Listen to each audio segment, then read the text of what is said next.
My grandson David encountered his inaugural winter this year. The weather report indicated that it was an exceptionally cold day, setting a record. Concern gripped me as thoughts about David and his mother, Yvonne, plagued my mind. I couldn't help but worry that they might have fallen ill due to the intense cold. That night, I sent a message to Yvonne via my smartphone, asking about their well-being and ensuring they were not catching a cold. Despite sending the message 2 or 3 times, there was no response, not even a read received.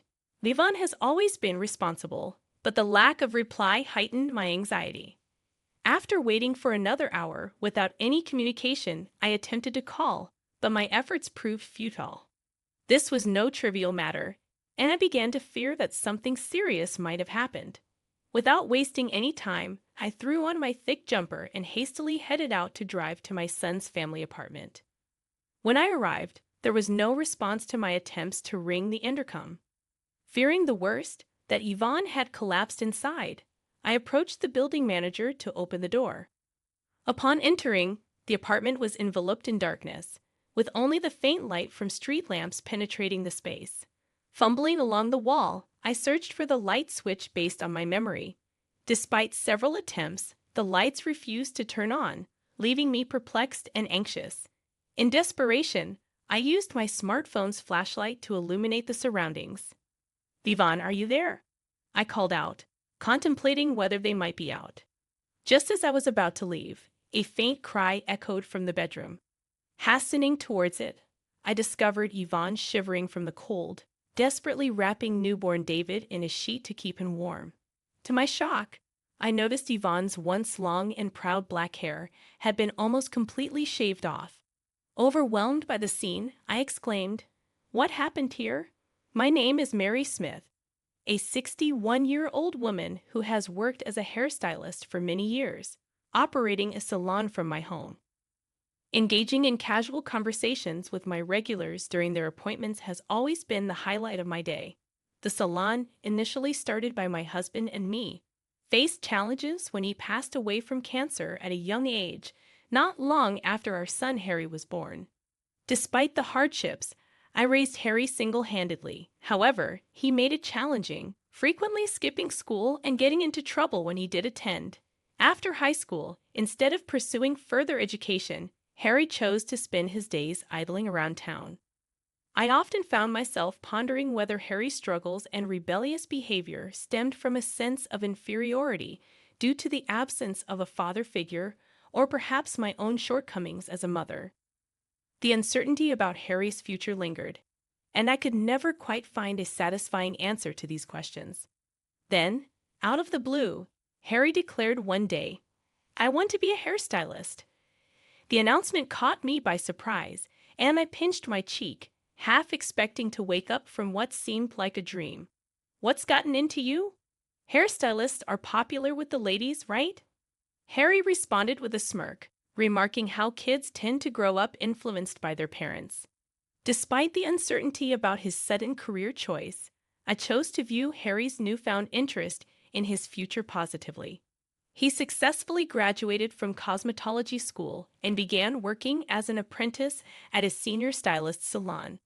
It was during this time that he crossed paths with Yvonne, who would eventually become his wife. Harry, captivated by her at first sight, pursued her ardently and confidently declared to me, "I've decided to marry this girl," introducing me to Yvonne. "Nice to meet you. I'm Yvonne. You're a hairstylist too, right? I look forward to learning from you," she said with a bright smile and long black hair. I instantly liked her, and our mutual anticipation for the future was evident. A year into their marriage, Harry expressed his desire to start his own salon. Despite being relatively new to the industry, he exuded confidence as a hairstylist. "I want to have my own place and prove my skills," he proclaimed. Although I couldn't shake off my concerns, knowing firsthand the challenges newcomers face in the industry, I couldn't ignore the earnestness in Harry's eyes as he spoke about his dream. Curious about his financial preparedness, I inquired about his savings. With a troubled look, Harry showed me his bank book and sighed. Despite having a steady income, he was spending as much as he earned. It became evident that with this spending pattern, he was far from accumulating enough to start his own business. Most of his earnings had been dissipating on leisure activities. Maybe I should have considered advising him to reconsider, but instead, I smiled and reassured him, "Don't worry about the money. Indulge your way." Perhaps it was my way of compensating for the loneliness Harry experienced growing up without a father. Truthfully, I hadn't touched the life insurance money left by my late husband. It was reserved for Harry. Whispering to my husband's portrait, I sought his forgiveness. One of my regulars, well versed in real estate, provided guidance. A property that had functioned as a barber shop until 6 months ago became available when the owner retired due to old age. The location seemed promising, and my acquaintance believed it would be a suitable start for Harry. Consulting with others during the renovation, someone offered their husband's assistance, and another mentioned that my son, studying architecture, could contribute during his summer break. Thanks to this collaborative effort, the construction progressed smoothly, and once the health department approved, the salon opened swiftly. Setting up my own business happened more quickly than I had imagined. I advised Harry to express gratitude to everyone, emphasizing that it wasn't something he could have achieved alone. When I handed Harry the bank book containing his father's inheritance, there was still more than half remaining due to lower than expected costs for the purchase and renovation. It was a gift from his father, intended for business expenses. I cautioned him to use it wisely, and Harry, though chuckling in annoyance, acknowledged, Yeah, I'm not a kid. I get it." Yvonne, with a bright smile, assured me, "Don't worry. I'll keep a close eye on Harry to make sure he doesn't spend the money foolishly." With her support, I felt relieved and decided to watch over their business from a distance. However, my optimism proved misplaced as Yvonne occasionally updated me on their progress, and her expressions grew more somber each time. 3 months after Harry's salon opened, Yvonne confided, "Harry's not putting his heart into the work. I don't understand why. He was so enthusiastic at first, confident that his skills would attract customers. Within a month, Harry's demeanor shifted drastically. The once smiling salon owner started treating customers coldly, leading to a significant decline in our reputation, and customers began staying away. It was baffling to hear this news, considering how fervently Harry had desired his own salon. What had changed in such a short period? Harry seemed to believe that being a skilled hairstylist was sufficient, failing to grasp that running a salon entails more than just quality work. Yvonne sighed, emphasizing the importance of customer service in the business. It became apparent that Harry lacked this fundamental understanding. Concerned, I inquired about Harry's current actions. Yvonne shared that he was frustrated with the lack of customers and spent his days drinking. If he didn't turn things around soon, we risked losing even more clients.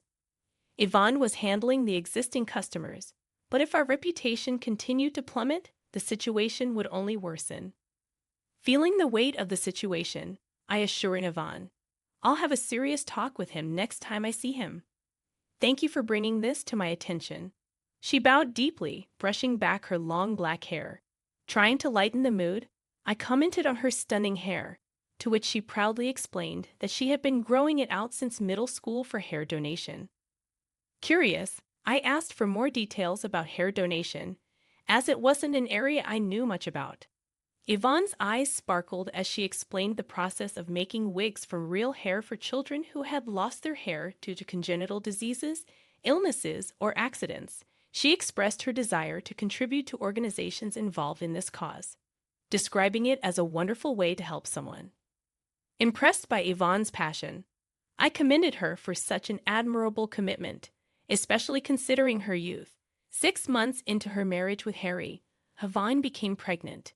Despite her conscientious nature, always pushing herself too hard, she maintained a positive outlook. Concerned about her well-being, I repeatedly warned her about not overdoing it during this crucial time. However, Yvonne would just laugh it off, assuring me, "Don't worry, I'm taking it easy," while consulting with the baby growing in her belly. In reality, Yvonne continued working at the salon right up until the last month of her pregnancy, supporting the family while Harry's attitude deteriorated. Each time Yvonne updated me, I couldn't help but feel my own shortcomings as a mother. One day, finishing work early, I decided to check on their salon. I encountered Harry just as he was about to leave. "Where are you going?" "Out for a drink. There won't be any more customers today anyway," he said nonchalantly, laughing off his situation. The lack of customers had become the norm for Harry, and he wasn't making an effort to improve things anymore. "You're about to become a father, you know," I reminded him. Harry waved dismissively and hopped on his motorcycle, saying, Yeah, I'll think about it when I feel like it." Frustrated, I insisted, "We're not done talking. Think about Yvonne for once." He sped off, leaving me concerned. Inside the salon, I found Yvonne cleaning the floor. "Today, we managed to get just one customer," she said, smiling brightly despite looking exhausted. I expressed my concern about her nutrition and reminded her it was not just about her, but also for the baby. Yvonne teared up a bit and thanked me, acknowledging the gravity of the situation. At that moment, I wanted to shout at Harry, who was nowhere to be found. Yvonne shared that the salon wasn't doing well, and Harry was spending money recklessly every night. I regretted giving that bank book to Harry. It was a mistake. Despite her busy schedule, Yvonne never neglected her hair care, gently stroking her belly. She expressed her desire to teach her child the joy of helping others. Realizing that my son wasn't providing much help, I decided to assist Yvonne at their apartment. Despite her gratitude, she apologized for troubling me. I reassured her, "Don't worry about it. Just focus on the baby. It was my fault for not raising my son right, and because of that, you're suffering." Perhaps, in a way, it was my attempt to atone for my perceived shortcomings. As summer came to an end, Yvonne went into labor earlier than expected and was rushed to the hospital. Harry was nowhere to be found, unreachable. I kept sending him messages, but there were no replies, not even read receipts. At a time like this, with Yvonne's parents no longer around, I was the only one who could be there for her. I reassured her, "Don't worry, Yvonne. I'm here," as she bravely faced childbirth. After a long and difficult labor, I was overwhelmed by the sound of the baby's cries. "He's born.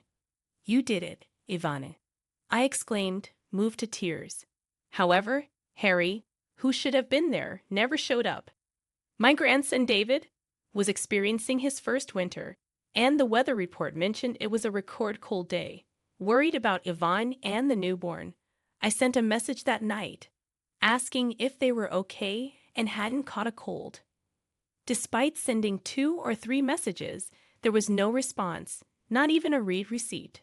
Concerned that Yvonne might be too ill to move, I tried calling again after waiting for another hour. Something was not right. Without a second thought, I put on my thick jumper and rushed to their apartment. Upon arrival, the place was engulfed in darkness. It wasn't uncommon for families to travel abroad during the holidays, but I hadn't heard anything about a trip from Yvonne and Harry, and they likely couldn't afford it. I rang the intercom, but there was no response. Fearing Yvonne might have collapsed, I immediately asked the building manager to open the door. I told the manager I would wait outside and to let me know if there was anything unusual. Stepping inside, the apartment was dark, with only the street lamps providing some light. Groping for the light switch by the entrance, I found it, but the lights didn't respond. Using my smartphone's flashlight, I stepped inside and called out for Yvonne. No answer in the living room, so I headed toward the bedroom upon hearing a faint cry of a baby. There I found Yvonne shivering from the cold, desperately wrapping newborn David in a sheet to keep him warm. Shining the light on her, I was shocked to see that her once long, proud black hair had been roughly cut off, almost to the scalp. Her eyes were red and swollen from crying. Wrapping my jumper around her, I asked, "What happened? How did this happen?" Yvonne began to speak slowly, sharing that Harry had continued his daily escapades even after David was born. Unable to pay the electric bill, Yvonne scolded him, hoping he would be more responsible as a father. In a fit of rage, Harry grabbed a pair of practice hair-cutting scissors and started cutting off Yvonne's hair. At first, Yvonne resisted, but fearing for David's safety, she stopped resisting. Harry mocked her, saying, "Now you won't be able to show your face in public." I was left speechless at my son's cruel actions. "Why didn't you tell me it had gotten this bad?" I asked him. Harry apologized, blaming himself again. "I'm sorry, Mom." "I am so sorry." Yvonne joined in, apologizing as well. "No, Yvonne, it's not your fault. You're not to blame here. It's Harry who did this." "You did nothing wrong," I reassured her. I knew Yvonne hadn't confided in me because she didn't want to worry me. I hugged her tightly, tears streaming down my face. The whole situation was a result of my overindulgence in raising Harry. My heart burned with shame and anger at my own failings and my son's inability to empathize with others. Taking a deep breath, I called Harry. "Hey, Mom. Long time no talk. What's up?" He casually greeted. I cut to the chase. "Why have you been avoiding calls? How's everything over there? Is Yvonne and David doing okay?" "Of course, everyone's fine and doing well. I've been calling home, but no one's picking up," he replied, attempting to divert the conversation. "Where are you now?" There was a brief pause in his voice before he replied. "Actually, we're a family of 3 in Hawaii. We'll be back next week." "Hawaii, huh? That sounds nice," I responded, though I knew he was blatantly lying to me. Over the years, I had worked tirelessly as a hairstylist, raising Harry on my own after losing my husband at a young age. When Harry expressed a desire to become an independent hairstylist, I fulfilled his wish without hesitation. Yet, Harry carelessly squandered the inheritance his father left, using it for his own pleasures and mistreating his wife and child. "What would you like as a souvenir?" "I'll bring you something nice," Harry offered. "Anything's fine. You're coming back next week, right?" I asked, my tone distant. "Safe and sound." "Hey, Mom, you sound a bit off. Is something wrong?" Harry sensed something, but I ended the call without responding. I informed the building manager of my plans and decided to take Yvonne and David back to my house. Then, I started making calls to every place I could think of. A week later, Harry called me cheerfully, announcing that he had just landed at the airport. "I'm back, Mom, and I've got souvenirs for you," he said, pretending to be the caring son. My heart, however, was no longer deceived by his act. "That's nice to hear," I replied in a flat tone, though Harry didn't seem to notice anything unusual. About an hour later, a taxi pulled up in front of the apartment. Harry, having clearly enjoyed his solo trip to Hawaii, with distinct tan lines from sunglasses around his eyes, unloaded a bunch of luggage from the trunk, expecting to enter the apartment where his wife and son should be waiting. He took out his keys, thinking that once inserted and turned, the door would open immediately. However, no matter how many times he tried, the key wouldn't fit the lock. "What's going on here?" he exclaimed in frustration. I approached him quietly from behind and asked with a smile, "Did you enjoy your trip to Hawaii?" Though my heart was boiling with anger, Harry, relieved to see me, misunderstood the situation. "Listen, Mom, I just got back and tried to enter the house, but the key won't fit. It must be Yvonne's prank, punishing me for going on a trip alone." He tried to paint himself as the victim, blaming Yvonne, leaving his wife and newborn David behind. "What were you doing? I told you I was in Hawaii with my family. Didn't you just say you went on the trip alone?" I pointed out the contradiction. Harry was at a loss for words. "You really had the nerve to lie about taking a family trip to Hawaii." Yvonne was here with the electricity cut off, shivering in the cold, holding David close to protect him. And to think she cherished her long hair, and Harry just cut it off mercilessly. "Don't you feel any remorse as a human being?" I asked, my disappointment evident. "I guess I messed up there, but right now, I just want to get inside the house." "It's freezing in Japan," Harry replied, showing no sign of remorse. "The cold Yvonne and David endured is nothing compared to this. Plus, you no longer have a home here. I've already canceled the lease on the apartment." "Cancel the lease? What? Why would you do something like that without asking me?" Harry protested, suddenly panicking. "But the apartment was leased under my name. I couldn't just stand outside and continue this conversation. So I took Harry to a nearby coffee shop to talk further. Harry sipped his coffee silently, probably not even tasting it, glancing between me and his coffee with a pale face. You were so strapped for cash that you couldn't pay the electric bill. Yet you managed to go to Hawaii. That's impressive, I remarked. And finally, Harry began to spill his selfish reasoning. He admitted that right from the start of his business, he was showing off to friends and women he picked up at the salon, spending his father's inheritance on his antics. He knew such spending would quickly deplete any fortune, but after getting a taste of the power of money, he continued his lavish lifestyle. Even after the inheritance ran out, racking up debts to buy gifts and take trips. If you're so confident in your skills, you should be able to start over from scratch, I said coldly, leaving the coffee shop after placing money for the coffee on the table. A month passed, and Yvonne and I avoided any contact with Harry, but unpleasant rumors inevitably reached my ears. After I pushed him away, Harry apparently ran to his friends, begging for money. However, they were the kind who gathered around him for his money. And naturally, nobody was willing to help a financially drained Harry. He even got reported to the police for stalking some of the women he picked up at his salon. Although he only received a stern warning from the police, the lack of support from his acquaintances hit him hard, and he completely disappeared from our lives. He was probably living alone now, in fear of harsh debt collectors. All this was the consequence of his own actions. My anger towards Harry wasn't just about his reckless spending.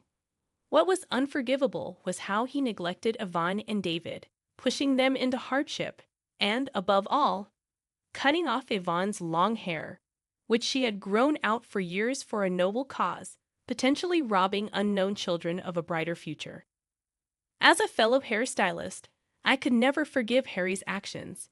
It would take a long time for Harry to truly understand the emotional pain Yvonne has endured. Yvonne herself never spoke of her hurt, but it was clear she wasn't unscathed. She appeared to be keeping her feelings bottled up, probably not wanting to worry me, wanting to do something to help. I reached out to my hairstylist friends and had a special wig made for Yvonne. It won't make up for my son's wrongs, but please use this, I told her. Thank you, Mom, Yvonne said with a smile, though tears were streaming down her cheeks. Using my aching back as an excuse, I asked Yvonne to help out at the salon.